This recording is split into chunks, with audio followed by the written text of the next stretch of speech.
My name is Christian Turton. I teach at Sandringham School in St Albans. Sandringham is a large high-performing academy in St Albans with over 1,600 students on roll. We've been rated as outstanding by Ofsted since 2008 and we're part of the Alban Academies Trust. We're also host to the Alban Teaching School Hub, which is responsible for all teacher development in the region, and I'm also Deputy Director of the Teaching School Hub, as well as being an Apple Distinguished Educator and Google Certified Trainer. Sandringham School has a Bring Your Own Device programme, and this has been running for over 6 years now. And that means that every student has their own tablet device to support their learning. For this Year 8 science lesson, I was reactivating students' prior knowledge about sound waves and progressing student understanding onto how a microphone works. I started with a recap on prior knowledge through some demonstrations and then led on to the key part of the lesson. One of the problems with explaining a concept such as sound and the inner workings of a microphone is that firstly, you can't see sound, and secondly, you can't see a microphone working. Both of these ideas are quite abstract and conceptual and would usually be taught using diagrams and graphs with some demonstrations. I wanted to look for an opportunity to bring this concept to life with technology, and I knew about the availability of augmented reality apps, so I explored the options and found that there was an animation in the free app Jigspace. Jigspace is an augmented reality app that allows users to explore 3D animations and place them in the room in front of them. In this case, the animation showed the key points of how a microphone works. It was one of the pre-made animations, but if you don't find the topic that you need in the pre-made animations, you can log in and create your own from the many 3D models or even import your own models. After the lesson introduction, recapping on sound, I began by demonstrating how the Jigspace app works and then allowed students to explore the app. To structure the lesson and keep the focus on the learning goals, I created a worksheet for students to complete with the key learning points that I wanted them to gain from exploring this model in Jigspace. My key takeaways from this approach are that augmented reality can help students to understand abstract concepts and reveal processes that they couldn't otherwise see, and the use of AR app can be really engaging, but it's useful to have a worksheet to keep the students focused on the learning goals. It's a more fun way to do things, because usually in classrooms it's more like you look at a picture of something, but whereas this is like you can turn it round and view it from different angles. 3D model and the electrical side of things helps engage us more. You get to see inside and all the components that make it and makes it do what it does. Was it helpful that you could interact with it and see it move? Yeah, I think that was good, how it had like different slides as well, how you could almost taught you along the way. At the end of the lesson, I asked students if they thought that using augmented reality would help them in their learning in science and other subjects, and over 80% of the class thought that it would.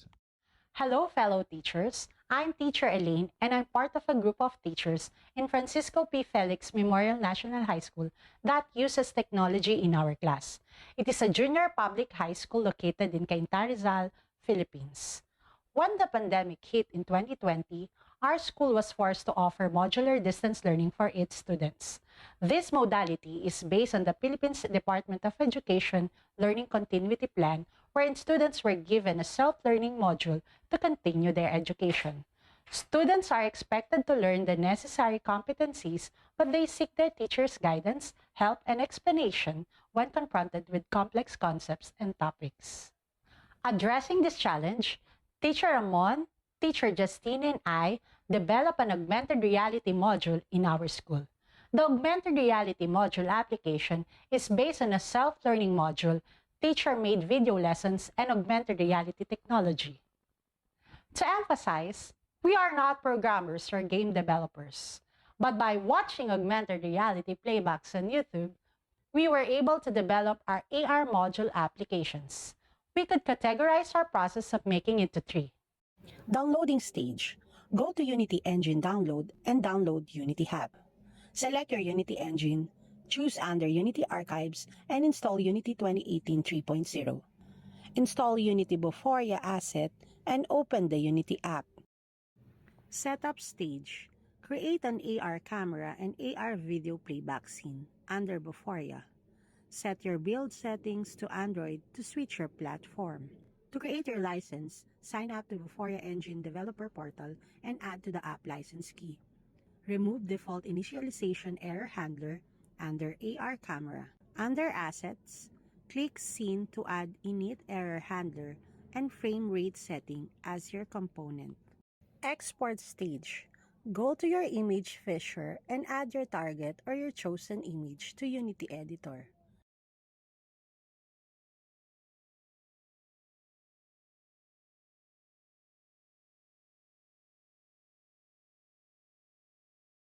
Create your video.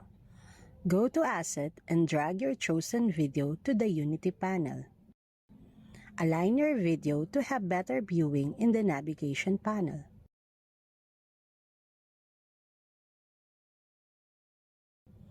To export your project, select File and navigate to Build Setting. Click Build and let it export. Now you may send your AR module application to your students' email or any social media platforms like Facebook Messenger. Our augmented reality module application is a simple playback augmented reality. Once installed in a smartphone, students can watch the teacher-made video lesson explaining lessons in the self-learning module. The application used the cell phone camera to recognize the image target found in a module for the teacher-made video lesson to play. Results showed that the student motivation to learn Araling Panlipunan has increased. The outputs clearly improved after the use of the module. I hope you learned so much from this video. Thank you for watching.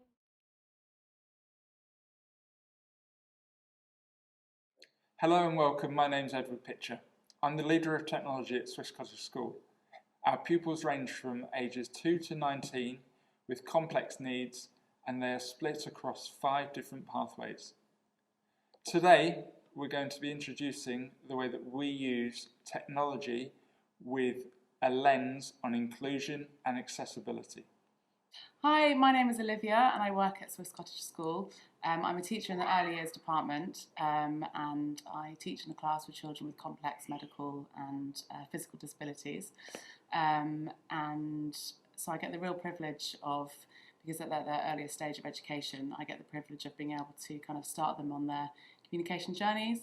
And we do this through lots of what we call sort of low-tech AAC, augmentative and alternative communication, and also high-tech AAC, which is where we use things like iPads and switches. So it's really at the heart of what we do in our classroom, because communication is a fundamental skill that these children need to learn.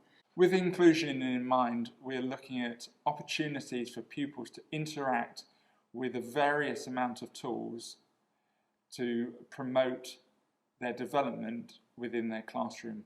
This can range from a pupil interacting with technology using touch, using eye tracking, using a switch, and using methods of environmental control for their learning outcomes.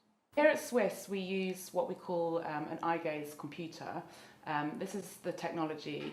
It's essentially a sort of iPad computer, and this camera is calibrated to the student's eyes, which is then enables them to be able to control what is going on the computer with their eyes. It's essentially their eyes as the mouse.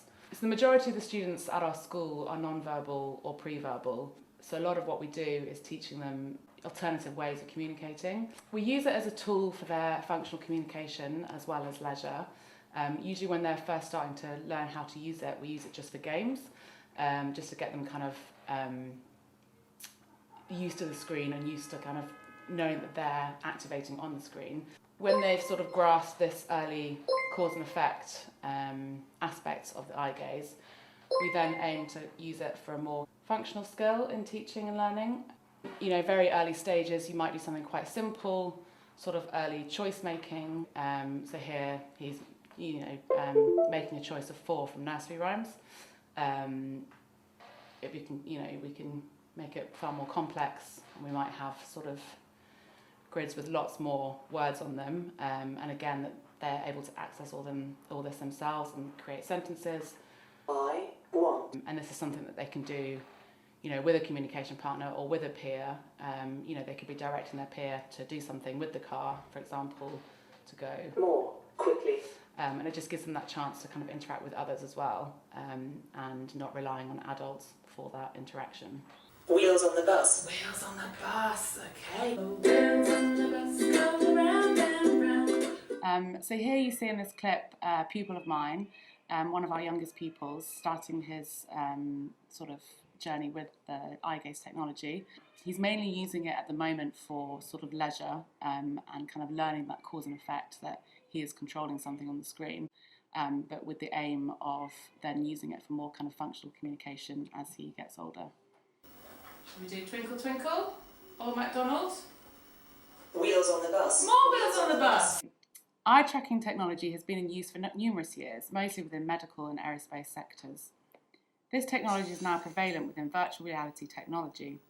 We are featuring the use of that eye tracking technology within the classroom through a device known as eye gaze. At our school, a range of technology is in use daily across classrooms for alternative and augmentative communication. Eye gaze is used for specific pupils within our special needs school to promote their engagement and independence in communication. The eye tracking technology is at the heart of this technology's function. There are a number of assessments by multi-agency professionals, including speech and language therapists, to confirm the use of AACs. For children like the child we've seen in the videos, it just gives him something to be able to do by himself and not necessarily need an adult with him, kind of supporting him physically to be able to do these things.